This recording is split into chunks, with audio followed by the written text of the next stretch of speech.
Welcome to Trevor McCormack Music Podcast. I'm Chrissy Mack from Radio Northern Beaches, and I couldn't be more excited to kick off this musical journey with you. Joining me is my brother, the legendary Trevor McCormack, known as Mack, a true storyteller and music enthusiast. With each episode, we're peeling back the layers behind the hits, sharing untold stories from artists and exploring what sparks the creativity behind the music that moves us all. Whether you're a die-hard music fan or just love discovering new sounds, this is the place where passion meets storytelling. So, hit the follow button, share this with your fellow music lovers, and leave a review. Your support keeps the vibe alive. Turn up the volume and get ready to be inspired. And let's dive into the world of music together. Let's go. All right, listeners, I have Trevor back on the phone again for our Saturday talk. I love talking to my brother about music, and also this week we're going to be talking about his trip to Vietnam. Now, he took some mates on some motorbikes and took off through Vietnam a little while back. They had a wonderful time up there and then got stuck into some music when they landed in one of the main areas. So, Trev, tell us about this trip and who went with you, how many bikes went, and tell us a little bit about the scenery and the type of place Vietnam is. Well, hello everybody. Hope everyone's well. Vietnam, yes, it was quite fun. I had two good mates who said, "You're going to Vietnam." They didn't actually ask me; they just said, "I'm going." So I went, "Okay." Forked out some money. They got the tickets and all the accommodations, and planned out a map around Vietnam. So from the main airport, we just headed north. So the funny thing was, these guys didn't know I was a musician. They were friends of my friends, and so we hit the road. Got our bikes and off we went, started heading north, and we went through a few places and we got to a place called Dalat, and it was a big day's ride. And we all have showers and clean up and chuck our bags in the rooms and head off downtown for dinner. And I've walked outside. I was the first one to get in the foyer, and I've looked around the corner and there's a bar, there's a restaurant, and there's a stage with all drums, guitars, everything there you need. And I went, "Guys, we're staying here." And my two mates knew what was going on. Anyway, so I walked up to the barmaid and said, "Is there any chance I could play a guitar?" She said, "Oh, yeah, sure, not a problem." So with that, we all sat down and had a feed, got to the bar, I grabbed the guitar, had a bit of a strum away and was just playing around, and the boys were all thinking, "Wow, this is all right, bit of fun." And a man sits down beside me and just listened to me as I was playing a song. And he says, "Where are you from?" I said, "Australia." He says, "Oh, I've never heard these songs before." I said, "Well, I write them." He said, "Really?" I said, the barmaid said I could just play a guitar, it'll be okay. He says, "Yes, it's fine." He says, "It's mine." And I said, "Oh, well, thank you very much." And he spoke really good English. And he said, "Yeah, I work here and this is all my stuff."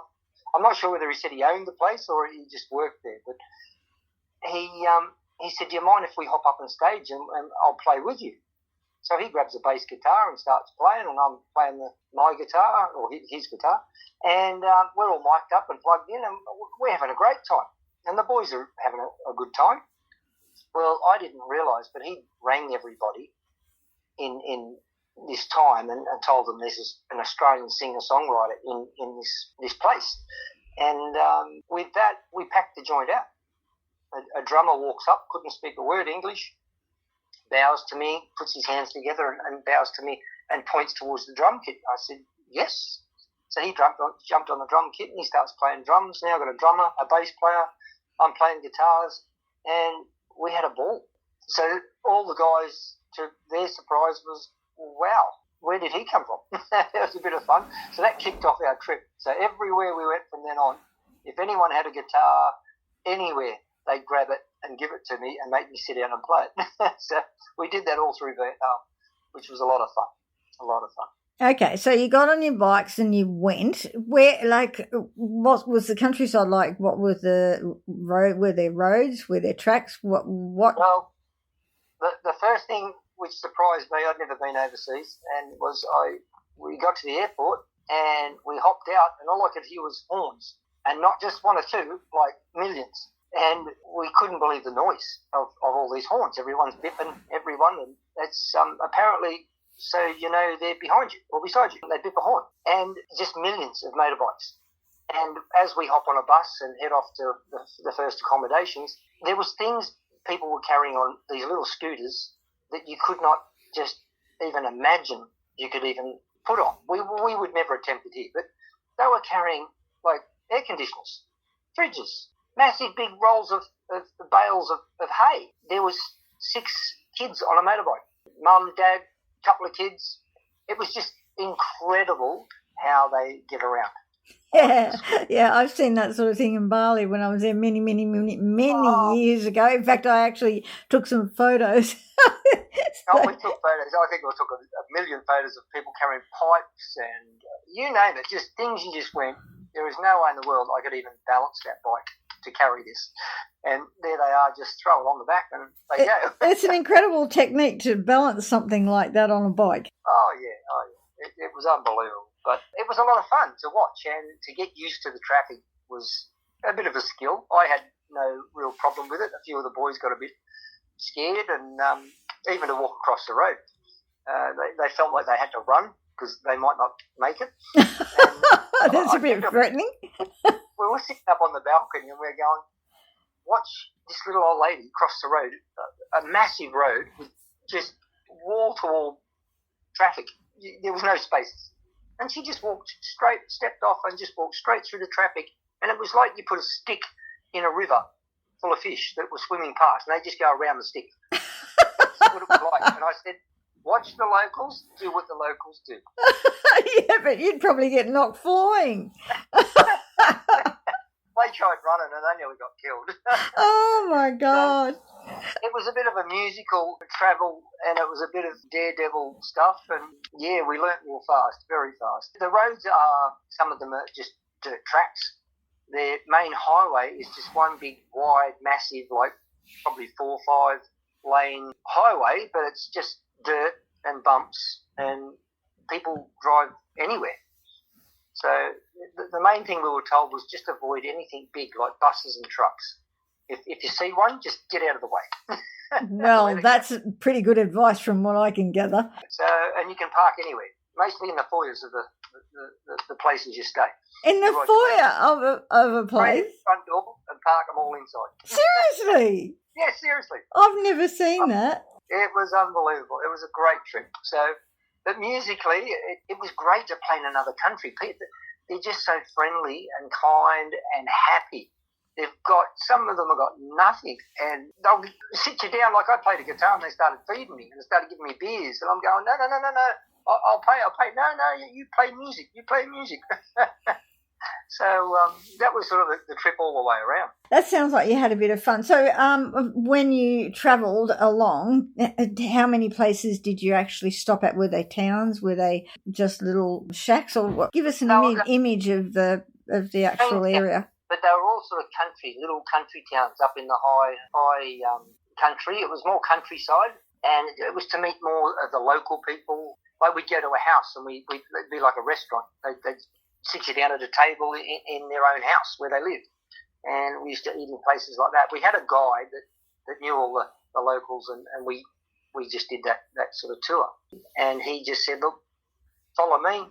I'm in front. Everyone stay behind, and let's go and have a good time, which we did. I think, we even bought a guitar over there, and because the boys they said, we can't find anyone with a guitar. We need a guitar to give to me.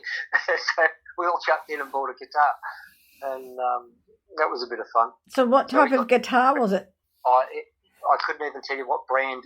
I don't think it was a brand. It was just over there. They make things. They're very clever, and they make their own guitars. And I just picked something off the shelf and had a bit of a strum. Went, yeah, this will do. Let's go. I think it might have cost us $100, $50, something. It was cheap, but we had a lot of fun with that. And so, do you still have that? I do. Actually, it's in my studio. Actually, yeah, I think it's in one of the bags, just sitting in the corner there. It's just a souvenir, I suppose. But a good trip, a very good trip. Lovely blokes, and we all look after each other. And yeah, I made some new friends as well while I was on the run. So what sort of bikes did you ride? Oh, they're only little things though. I think. Well, they had these sort of road trail bikes, more road bikes, I suppose, and they're sort of a heavy, sluggish sort of thing, but it's something you can get around on. But they had toe-to-heel gear changes, where I'm used to just a normal. I ride bikes. I love riding bikes. I've ridden a lot of dirt bikes and Harley Davidsons, and it really bugged me. And I said to the guy, I said, "Have you got something like road trail, normal gear shifts?" And he said, "Oh, leave it with me. I'll get back to you." And he comes back and he goes, "Here you go. Come over here. Will this one do?" And he shows me this off-road enduro bike sort of thing. And he said, "This is my mechanic's." He said, "He likes it to go fast." I said, "That'll do me fine." So I was the lucky one and got this very comfortable and easy to ride, and I could throw it around. And all the other guys were sort of sitting on these heavier bikes, which was still a lot of fun, but I just felt comfortable on this, so I could throw it around. Because over there, you're riding a motorbike at 60 kilometres an hour and you're going around a bend and a buffalo is in the middle of the road. Oh, my goodness. Oh, there's a pig. Oh, a cart with a buffalo dragging the cart with a whole heap of anything, everything. So you've got to be very careful going around corners.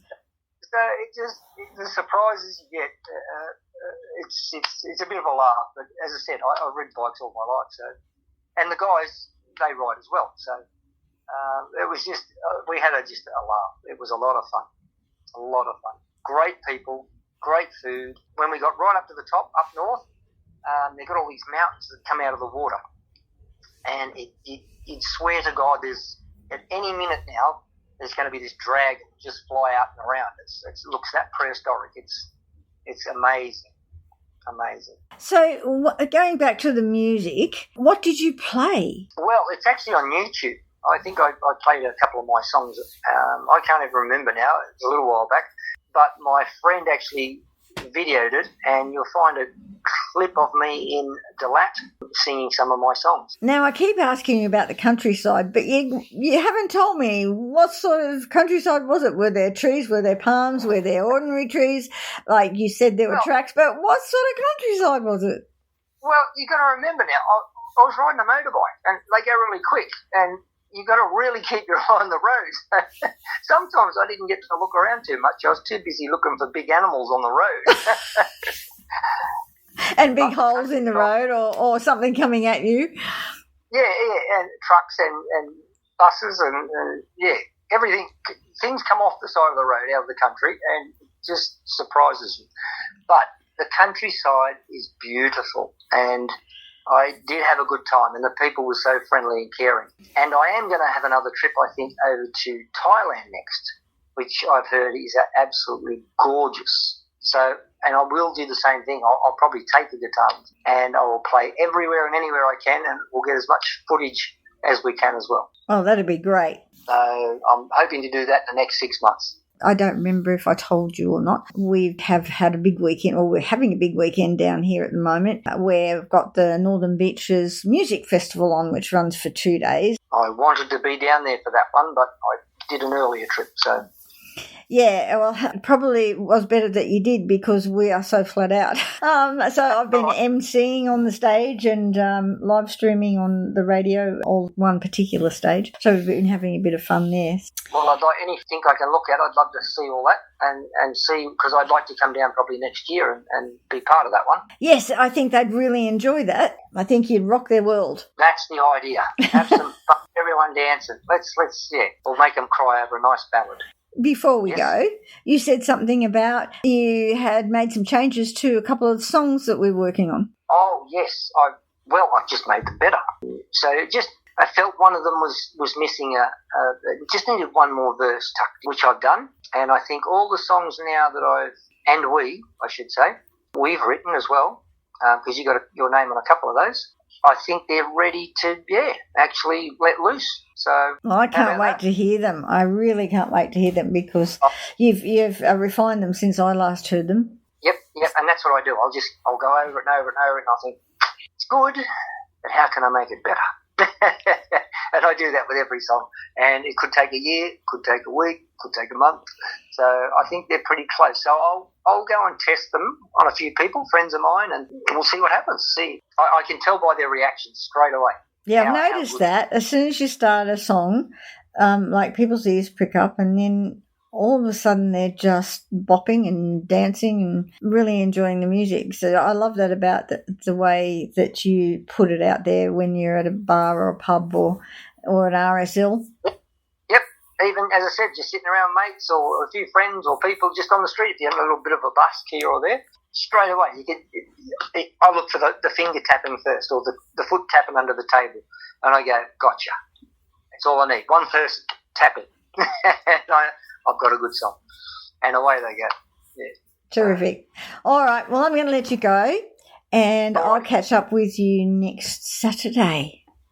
Right. Look forward to it. Take care. All right. You too. Bye. Bye, everybody. Now, don't forget to check out Trevor McCormack's YouTube for Trevor's latest music video, which is going off. So don't forget to have a listen. And you can also go to Trevor McCormack Music for any podcasts that you might have missed. So don't forget to follow and share.